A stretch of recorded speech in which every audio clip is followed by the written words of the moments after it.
J'ai intitulé mon propos Grammatisation technologique et appareil psychique de Freud. Au départ, je vais lire un petit peu ce que j'ai écrit. Aujourd'hui, nous servons de plus en plus de l'ordinateur de type tablette comme le Macintosh iPad, qui présente une étrange similitude avec l'outil d'écriture décrit par Sigmund Freud dans son fameux petit texte de 1925, Note sur le bloc magique. Le nom en anglais du Wonderblock est le Magic Pad. Alors, ce parallèle entre le iPad et le Magic Pad me semble particulièrement intéressant car les iPads sont devenus nos outils quotidiens, notre prothèse d'âme en quelque sorte. Freud avait élu le Magic Pad comme modèle pour illustrer sa conception de l'appareil psychique ou appareil animique. Et je vais vous livrer mes réflexions sur cette implication d'appareillage informatique de notre vie contemporaine. Un rapport avec le psychique en retraçant l'évolution théorique de la conception de l'appareil psychique. Il en est de sa théorie de la topique chez Freud tout au long de son œuvre.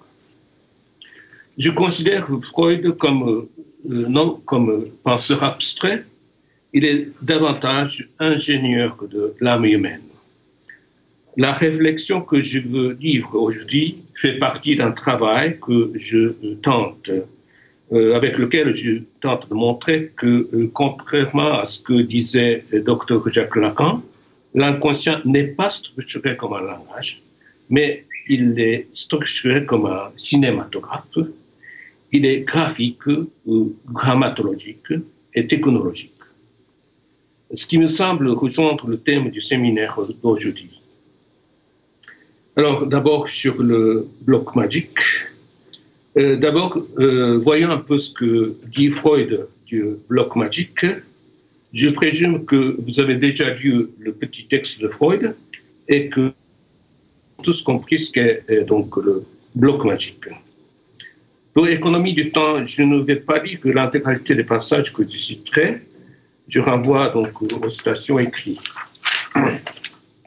Freud compare cet outil d'aide-mémoire, appelé le bloc magique, à sa conception de l'appareil psychique.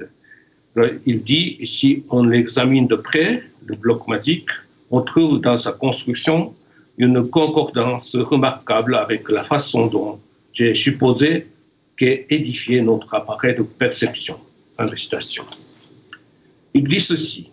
La note de papier, on peut écrire sur la note de papier, on peut écrire, mais on ne peut effacer la surface pour une nouvelle écriture. La tablette d'ardoise, on peut effacer l'écriture, mais on peut garder les traces. On ne peut garder les traces. Il y a une incompatibilité entre inscription renouvelable et enregistrement indéfini. Perception ou la conscience et la mémoire, il y a donc une incompatibilité. Freud rappelle sa distinction de perception-conscience et des traces mnésiques dans son interprétation des rêves du Traumdeutung. Nous allons revenir à cet ouvrage plus loin. Or, c'est justement un système rendant possible les deux, donc inscription et mémoire, que Freud découvre dans ce petit instrument appelé bloc magique. Je lis une partie de la citation. Le bloc magique peut effectivement fournir les deux choses, une surface de réception toujours prête et des traces permanentes des notations reçues. Le bloc magique est muni d'une plaque de celluloïd transparent qui sert de stimulus. La vraie couche réceptrice de stimulus se trouve juste au-dessus du celluloïd, qu'est le papier ciré mince. Alors, il dit que c'est un par stimulus externe qui doit abaisser la grandeur des excitations qui arrive et à l'arrière, la surface supérieure réceptrice de stimulus, c'est-à-dire le système perception-conscience.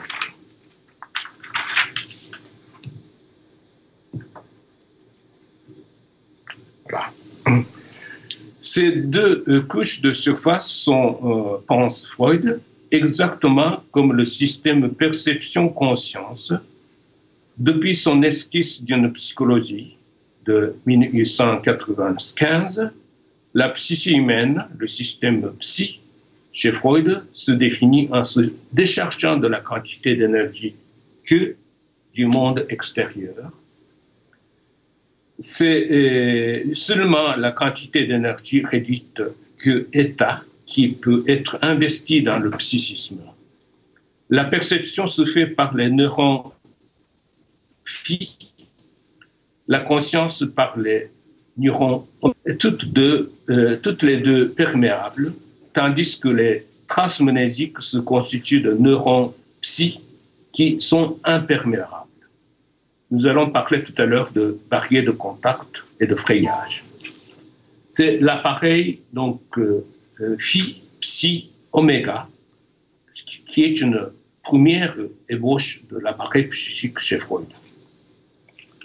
La tablette de cire constituant le fond du bloc magique où vont se déposer les traces d'écriture est donc comparée à l'inconscient. Je cite une partie.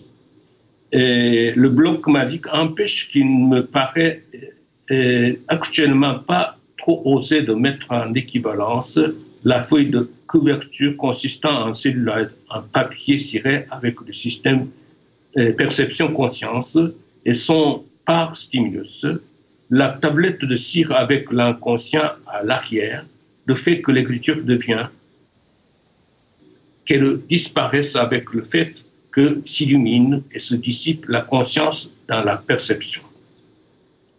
Freud écrit que le bloc magique ne peut pas non plus de toute façon reproduire de l'intérieur l'écriture, une fois celle-ci effacée. Ce serait effectivement un bloc magique s'il pouvait accomplir cela comme notre manière, ce que écrit Freud.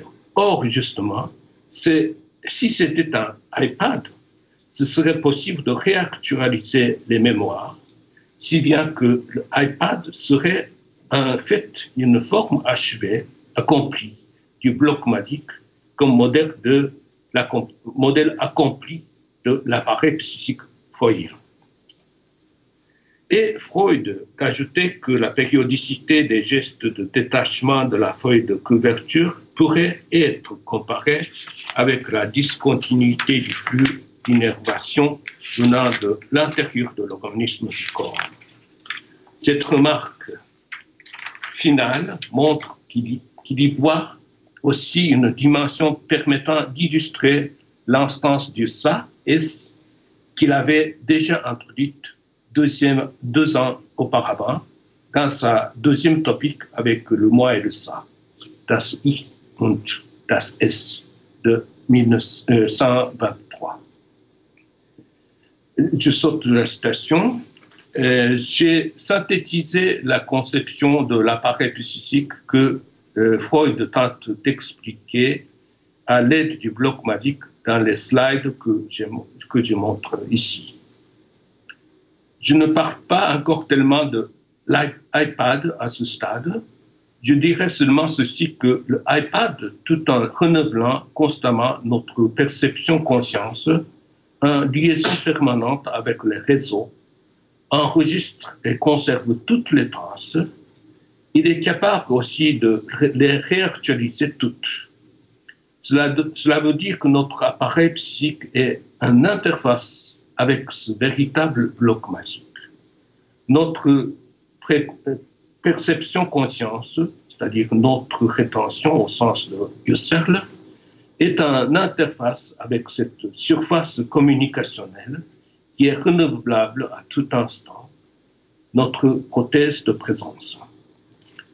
Notre mémoire est assistée par la machine de mémoire tierce, comme dit Bernard. Notre inconscient est traversé de part en part par cet inconscient technique, sans parler de questions d'énergie. Alors maintenant, je passe donc à ma réflexion sur l'interprétation des rêves du Traumdeutung 1900. Dans la note sur le bloc magique, Freud citait l'appareil psychique de la Traumdeutung. En effet, Freud avait présenté son premier appareil psychique, la première topique, dans le chapitre 7 du livre. Le schéma n'est pas en fait fondamentalement différent de celui du bloc magique. Freud adopte en apparence la métaphore optique, les systèmes de lentilles de la longue vue, selon ces termes, pour expliquer le schéma. Je cite Freud, « Nous ne représentons donc l'appareil animique comme un instrument composé dont nous appellerons les parties constituantes instances pour mieux visualiser système. Nous nous attendons alors à ce que ces systèmes aient peut-être l'un par rapport à l'autre une orientation spatiale constante, un peu comme les divers systèmes de lentilles de la longue vue se trouvent les uns derrière les autres. » Cette première topique freudienne est bien connue. Elle illustre, selon les trois schémas, comment la psyché appelée système psy se constitue à partir de la perception en formant les traces mnésiques. Freud vient d'abandonner depuis peu son projet neurologique. C'est pour cela qu'il recourt à la métaphore optique et spatiale. Mais derrière cela subsiste encore l'hypothèse neurologique et il faut lire les implications neurologiques aussi. Alors, il y a trois schémas. Le premier est celui d'un appareil réflexe. Il écrit les processus psychiques se déroulent en général de l'extrémité perception à l'extrémité motilité. Le premier schéma. Le deuxième schéma, qui montre la formation des traces mnésiques de la mémoire, il reste dans notre appareil psychique une trace que nous pouvons appeler trace mnésique. La fonction qui se rapporte à cette trace mnésique, c'est elle que nous appelons mémoire. Le fait de l'association consiste en ceci que par suite d'amoindrissement de la résistance et de frayage, donc les termes qui viennent de son écrit neurologique, et donc de frayage de l'un des éléments souvenirs, l'excitation se propage plutôt vers un deuxième que vers un troisième élément de souvenir, etc. Fin de citation. Donc, derrière cette figuration, selon un modèle optique, il y a une considération donc neurologique telle qu'il avait essayé de formuler dans son esquisse d'une psychologie, Entwurf einer Psychologie de 1895. Freud y introduisait bien la théorie des neurones, les barrières de contact et des frayages, et une théorie en fait de synapses en termes d'aujourd'hui. Ces frayages, Bahnen, sont représentés dans le schéma par un rapprochement des traces mnésiques au courant de stimulus, tandis que les neurones psy frayés sont investis d'énergie que état. Si l'on réinvestit les concepts théoriques qui avaient été élaborés dans l'esquisse de 1895. Et remarquons en ça que les différentes Deutung n'ont pas toujours fidèlement reproduit les schémas de Freud. Notamment à la base, il y a des petits espaces qui séparent la base et les mémoires, mais ces figures ne sont pas toujours représentées par les différentes éditions de la Traumdeutung. Alors, troisième modèle, qui est donc le troisième schéma, c'est celui de la perception conscience, inconscient, préconscient. À l'extrémité motrice du processus est assigné le système préconscient. Dans la lettre A, donc le troisième schéma, avec le préconscient à la fin, dans la lettre à Fliss de 1896, Freud écrivait, je cite, « Le préconscient est la troisième transcription liée aux représentations verbales et correspondant à notre moi officiel. Les investissements découlant de ce préconscient deviennent conscients d'après certaines lois. Cette conscience cogitative secondaire, qui apparaît plus tardivement, est probablement liée à la réactivation hallucinatoire de représentations verbales. Ainsi, les neurones de l'état conscient seraient là encore des neurones de perception et en eux-mêmes étrangers à la mémoire. Lettre du 6 décembre 1896. Chez Freud, le langage est conceptualisé comme représentation de mots, Wortvorstellung, qui est essentiellement acoustique, dont l'articulation est active et quasi-motrice. Ces données du mouvement articulatoire à l'image sonore auquel se trouvera associée la représentation de choses, Dingvorstellung, ou la représentation d'objets dans la terminologie de son étude sur l'aphasie de 1891. C'est ainsi que la verbalisation devient un moment de prise de conscience en rejoignant au second degré la perception conscience.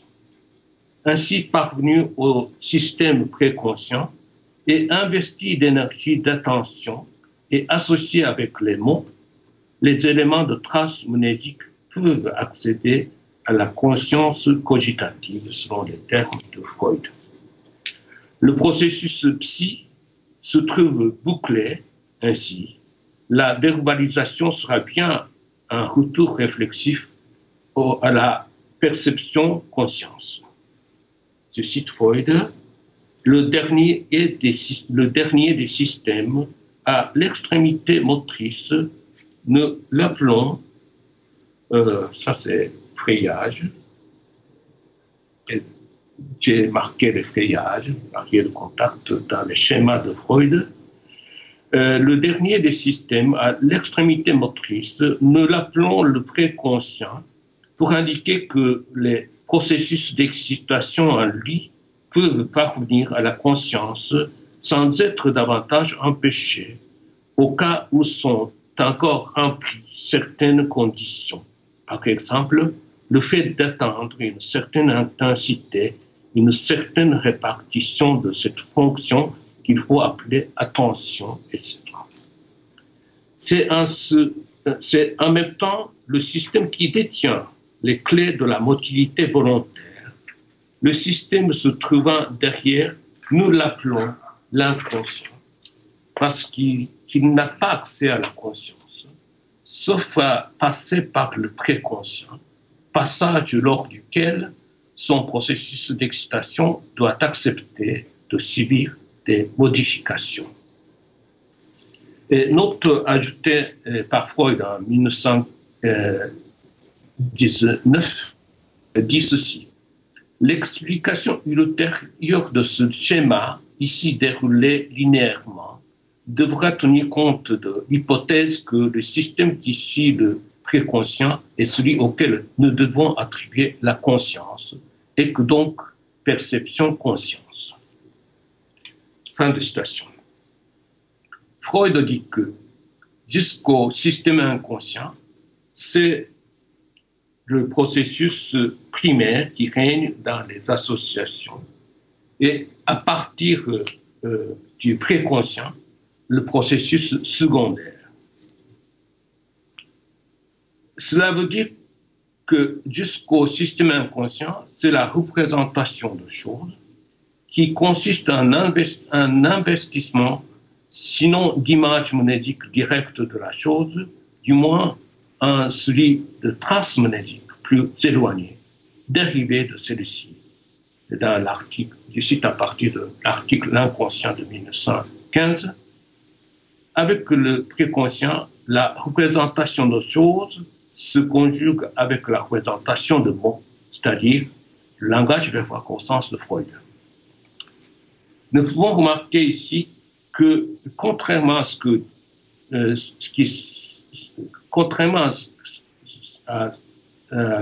que dit Jacques Lacan, chez Freud, l'inconscient n'est pas structuré comme un langage. La représentation de choses est plutôt de l'assemblage polyvalent d'images sensorielles et visuelles.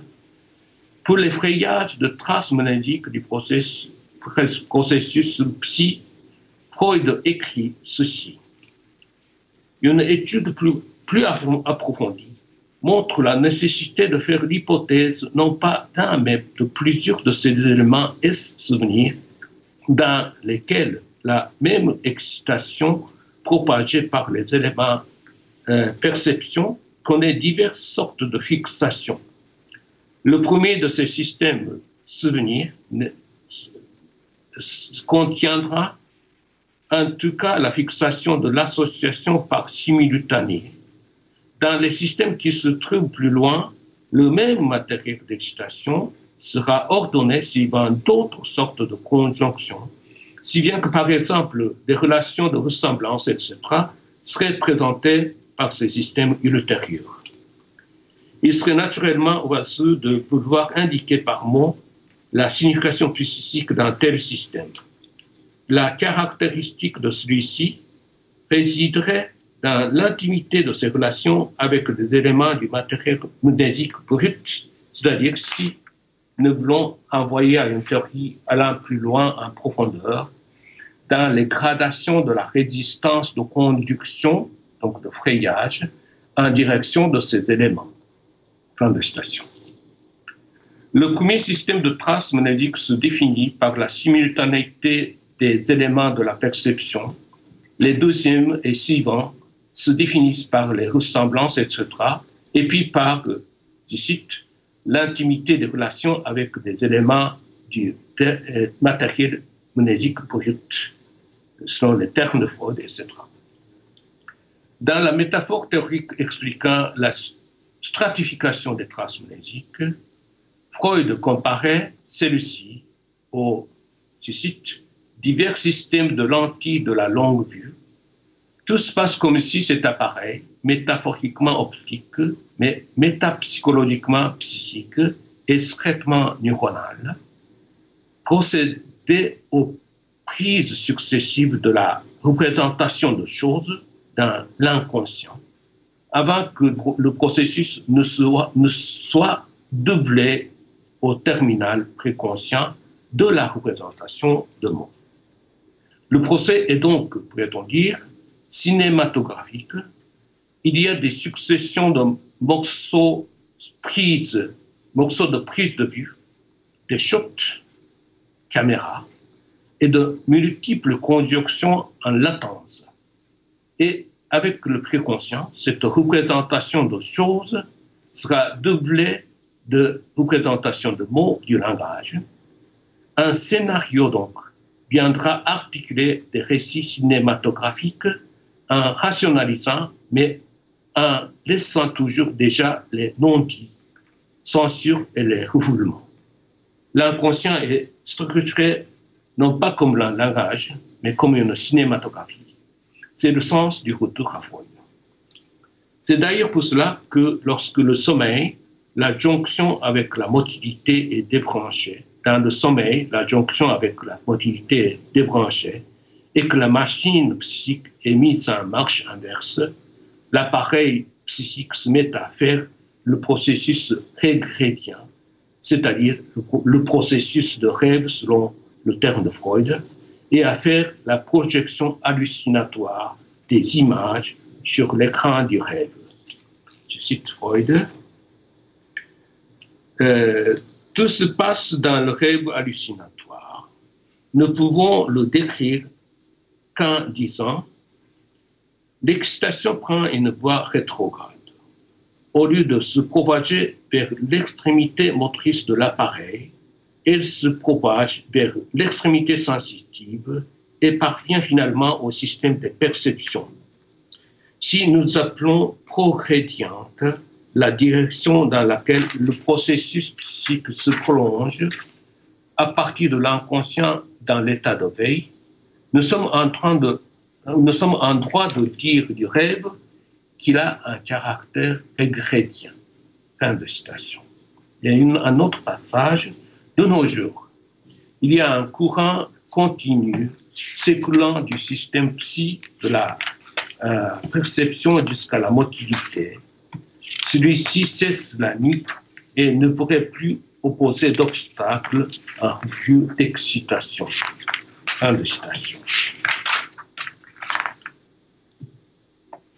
Alors, je vais entrer en troisième moment, donc avant finir de mon propos, à propos du moi et de ça, Das Ich und das Es de 1923, et de la première topique dans la Traumdeutung à la deuxième topique, donc qui est de moi et donc de sur moi, je n'aurai pas le temps de développer mon propos d'aujourd'hui.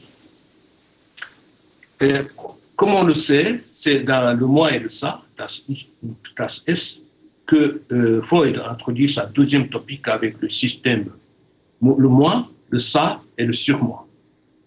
J'aurais tendance à nuancer cette rupture avec la première topique, car d'ailleurs cet écrit est tout à fait contemporain. D'ailleurs, cet écrit, le moi et le ça, est tout à fait contemporain de la note sur le bloc magique, 1925. 1923, 1925, il n'y a pas de décalage. Le schéma de l'appareil psychique a conservé la fonction,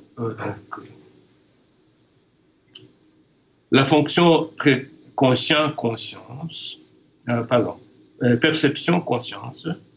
Il a ajouté le préconscient en continu de la calotte acoustique à l'hémisphère gauche.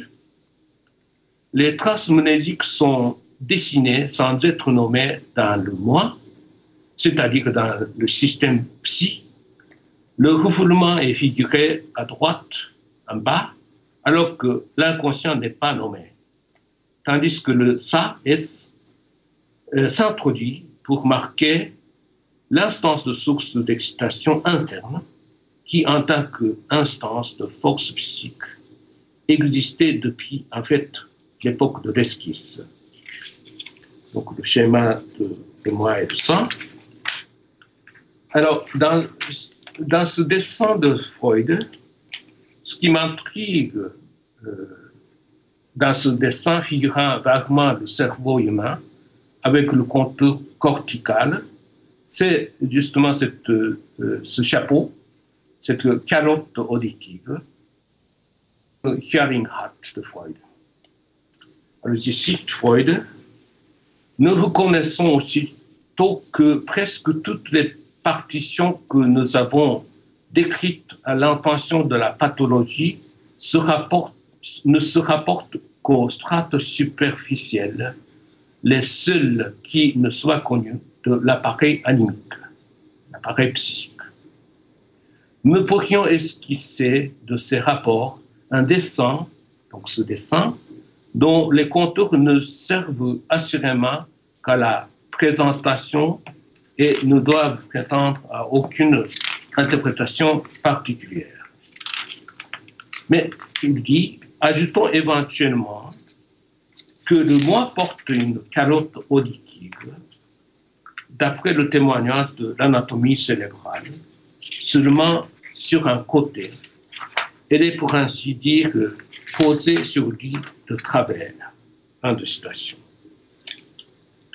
Que cette calotte auditive, qui renvoie à l'air verniqué, soit dessinée sur la ligne de continuité du préconscient, montre qu'il s'agit de la fonction du langage la représentation de mon donc, qui permet de ramener les traces mnésiques à la perception conscience.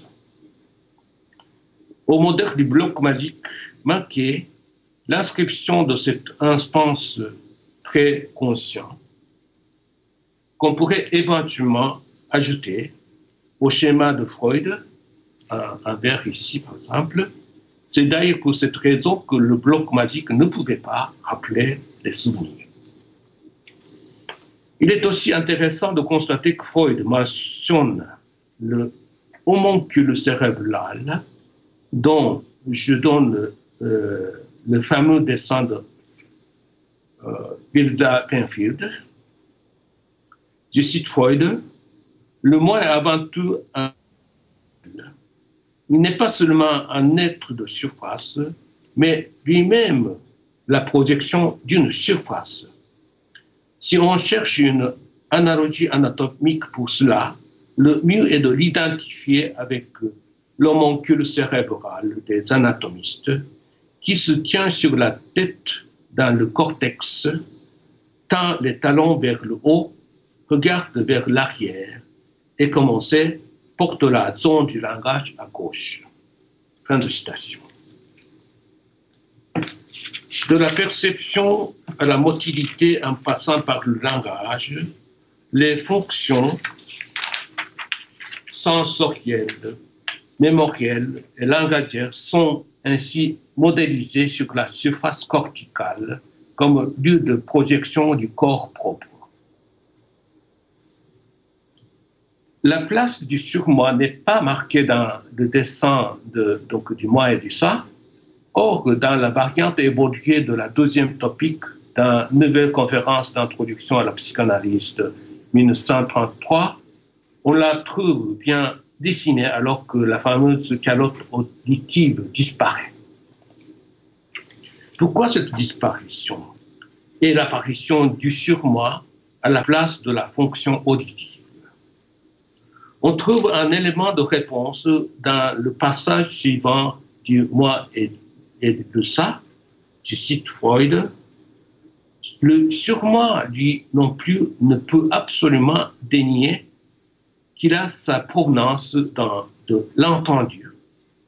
Il est en effet une partie du moi et reste accessible à la conscience à partir de ses représentations de mots, concepts et abstractions.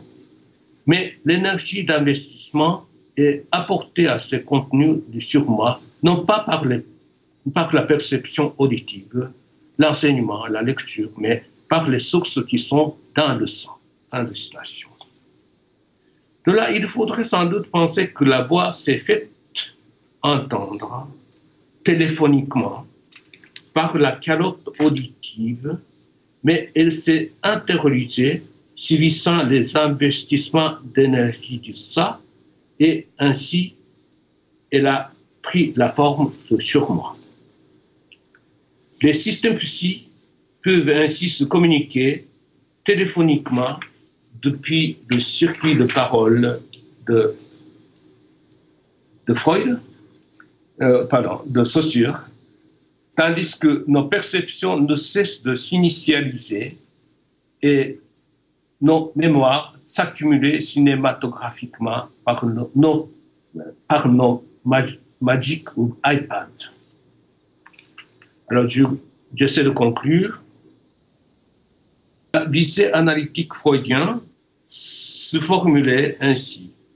Wo es war, soll ich spielen. Là où le ça était, le moi doit advenir.